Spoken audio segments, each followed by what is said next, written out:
Accident జరగడంతో అక్కడ ఉన్న పద్మావతిని అయితే విక్కీ హాస్పిటల్‌కి తీసుకొని వస్తూ ఉంటాడు. ఇంతలో అక్కడ ఉన్న డాక్టర్స్ అందరూ అయితే ఆ పద్మావతిని చెకప్ చేస్తూ ఉంటారు. అక్కడ ఉన్న డాక్టర్ అయితే బయటికి వస్తూ ఉంటుంది. ఇంతలో అక్కడ ఉన్న విక్కీని చూసి తను బతుకుతుందో బతకదో తెలియదు. మేమైతే ట్రీట్మెంట్ చేస్తున్నాం. బ్రతికితే ఆ దేవుడి దయ అని చెప్పేసి అయితే అంటూ ఉంటుంది. ఆ మాటలు వినగానే అక్కడ ఉన్న విక్కీ అయితే ఒక్కసారిగా షాక్ అయిపోయి కిందన పడిపోతూ ఉంటాడు. అది చూసిన డాక్టర్ అయితే మేము చేయవలసిందంతా చేస్తాము. ఆ తర్వాత ఏం జరుగుతుందో మీరే చూడాలి అని చెప్పేసి అయితే అంటూ ఉంటుంది.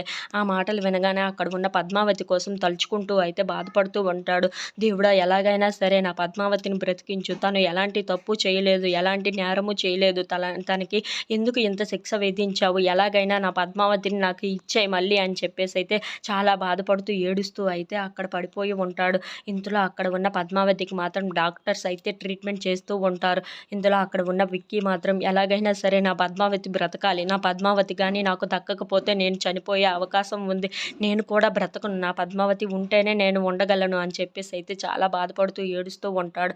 ఇంతలో అక్కడ ఉన్న డాక్టర్స్ అయితే పద్మావతికి చేయవలసిన ట్రీట్మెంట్ మొత్తం చేసి ఎలాగైనా బ్రతికించాలి అని చెప్పేసి అయితే ఆలోచిస్తూ ఉంటారు. ఇంతలో అక్కడ ఉన్న పద్మావతిని చూసి ఏంటి ఈవిడకి ఇన్ని గాయాలు తగిలాయి అని చెప్పేసి అయితే ఒక్కసారిగా షాక్ అయిపోతూ ఉంటారు. If you like this video please like, share and subscribe.